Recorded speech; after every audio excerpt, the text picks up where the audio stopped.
सभी श्रोताओं का कबीर के दोहे में हार्दिक स्वागत, अभिनंदन।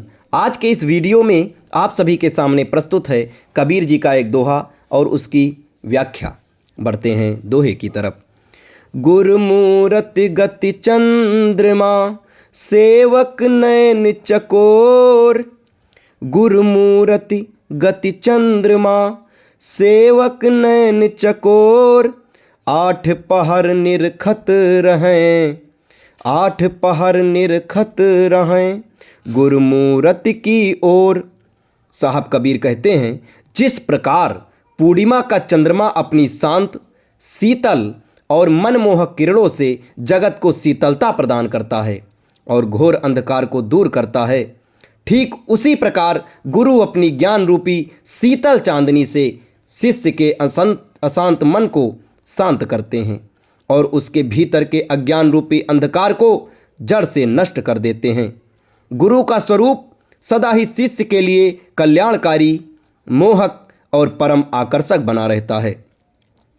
यहाँ शिष्य को सेवक कहा गया है, जो गुरु के प्रति पूर्ण समर्पण, विनम्रता और सेवा भाव का द्योतक है। शिष्य की आंखें चकोर पक्षी के समान हैं। चकोर चांद का अनन्य प्रेमी एकाग्र उपासक होता है, जो रात भर बिना पलक झपकाए केवल चांद की ओर निहारा करता है।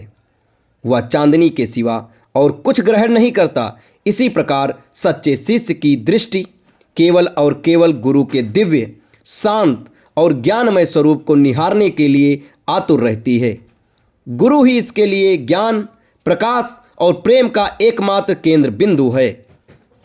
8 पहर अर्थात 24 घंटे दिन रात का तात्पर्य है कि शिष्य की दृष्टि कभी विचलित नहीं होती, उसका ध्यान कभी भंग नहीं होता। ये अखंड ध्यान ही सच्चे शिष्य की पहचान है। गुरु का स्वरूप साक्षात ज्ञान, शांति और आत्म प्रकाश का प्रतीक है। सच्चा शिष्य वही है जो चकोर की भांति गुरु के ज्ञान चंद्रमा की ओर निरंतर एकाग्र और प्रेमपूर्ण दृष्टि बनाए रखे। ये अखंड दृष्टि केवल आंखों से देखना नहीं, बल्कि मन की एकाग्रता है। ये गुरु तत्व में स्वयं को विलय करने की साधना है। बिना विचलित हुए, बिना पलक झपकाए गुरु के स्वरूप पर टिका ये ध्यान ही शिष्य को अज्ञान से मुक्त कर आत्म साक्षात्कार की ओर ले जाता है। गुरु केवल उपदेश नहीं देते, वह स्वयं प्रकाश का स्रोत हैं और शिष्य का निरंतर निहारना ही उस प्रकाश को ग्रहण करने का एकमात्र मार्ग है। ये दोहा कैसा लगा, इसकी व्याख्या आपको कैसी लगी, कमेंट बॉक्स में ज़रूर बताएं और ऐसे ही ढेर सारे दोहे के लिए हमारे चैनल के साथ जुड़े रहें। हमारे चैनल को सब्सक्राइब करें और बेल आइकन का बटन दबाना ना भूलें। धन्यवाद।